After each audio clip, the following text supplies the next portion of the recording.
हमारा प्रश्न यह है कि पहले जो संबंध होते थे लड़के लड़कियों का, खानदान देखकर होते थे कि अच्छे खानदान के हैं, धार्मिक संस्कार वाले खानदान के हैं, तो ये संबंध तय कर दिए जाते थे और लड़के लड़की भी उन्हें मान लेते थे कि माँ बाप ने तय किए हैं। पर आजकल का ये हमारा जो युवा पीढ़ी है, तो माँ बाप भी चाहते हैं कि बच्चे बच्चियां मिल लें, अच्छे से बात कर लें, फिर संबंध तय होते हैं।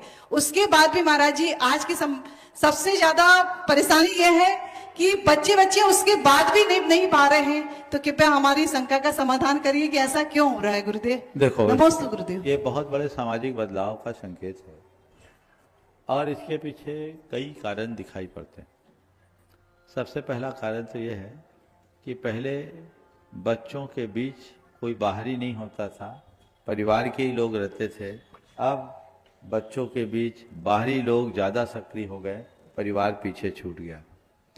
कुछ भी आपस में हो, संयुक्त परिवार होता था, घर परिवार के लोग बैठ के समझाइश दे के ठीक कर दिया करते थे। बड़ों का मान और दबाव भी रहता था, इसके कारण कोई कुछ बोल भी नहीं पाता था। अब वो चीज़ें खत्म हो गई, दोनों में आपस में तनातनी होती है, एक दूसरे से मौन करते हैं और दोनों अपने अपने मित्रों को मैसेज करते हैं। और जब जिनको मैसेज किया जाता है वो सुलगाता जाता है, समझाता कम है। तो सुलगाने वाले लोग ज़्यादा होते हैं तो मामला बिगड़ जाता है। तो ये जो बाहरी तत्वों का इन्वॉल्वमेंट हमेशा कष्टकारी होता है। दूसरी बात, पहले एक उम्र में विवाह संबंध हो जाते थे, 20-22 साल की उम्र में हो जाते थे, तो हमारा तार्किक मन ज़्यादा सक्रिय नहीं होता था। अब 25 के पहले तो बात ही शुरू नहीं होती और 30-32 के बाद संबंध होते हैं।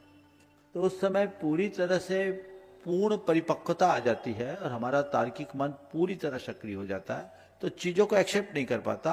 बौद्धिकता का विकास अधिक होने से भावनात्मक पक्ष थोड़ा कमजोर पड़ जाता है। तो जब भावनात्मकता कम होगी तो हमारा जुड़ाव भी कम होगा, ये एक कारण। तीसरा कारण यह है कि पहले प्रेम, परस्परता, बंधुत्व और आत्मीयता जैसे उदात्त जीवन मूल्य हमें घर परिवार में देखने सुनने को मिलते थे। हम उस दौर को याद करें कि घर में यदि किसी को खांसी आती थी तो बाजू में बैठा हुआ व्यक्ति उसकी पीठ मसलने लगता था तुरंत।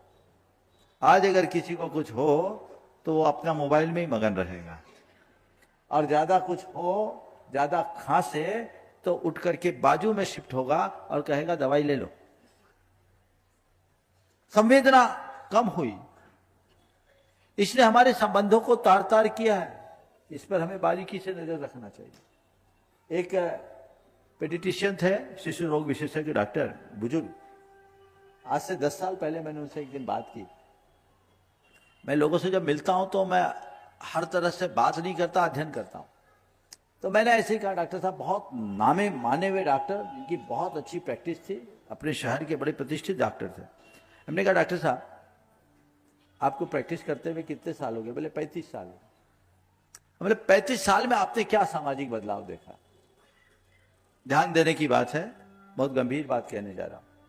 बोला, महाराज जी, आज से 30-35 साल पहले जब मेरे पास कोई बीमार बच्चा आता था तो उस बच्चे के साथ उसकी मां तो आती ही थी, दादी भी आती थी।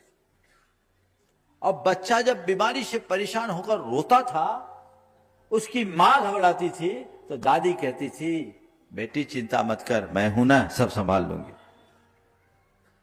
अब महाराज समय बदला, 30 साल बाद का अंतराल मैं बता रहा हूं, और ये भी मैंने 10 साल पहले की बात की है, मैंने आज से 40 साल में ही अंतर। बोले, आज अगर कोई बच्चा बीमार पड़ता है तो उसकी मां आती है और कभी कभी उसका बाप आता है।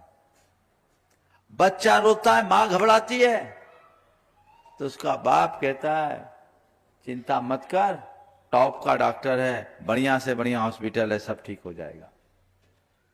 पर जो सबसे पते की बात थी जो उन्होंने कहा, जिसके लिए मैं ये बात सुना रहा हूं, उन्होंने कहा, महाराज अंतर यह है, पहले जो बच्चा 3 दिन में ठीक होता था, अब उस बच्चे को ठीक होने में 10 दिन लगते।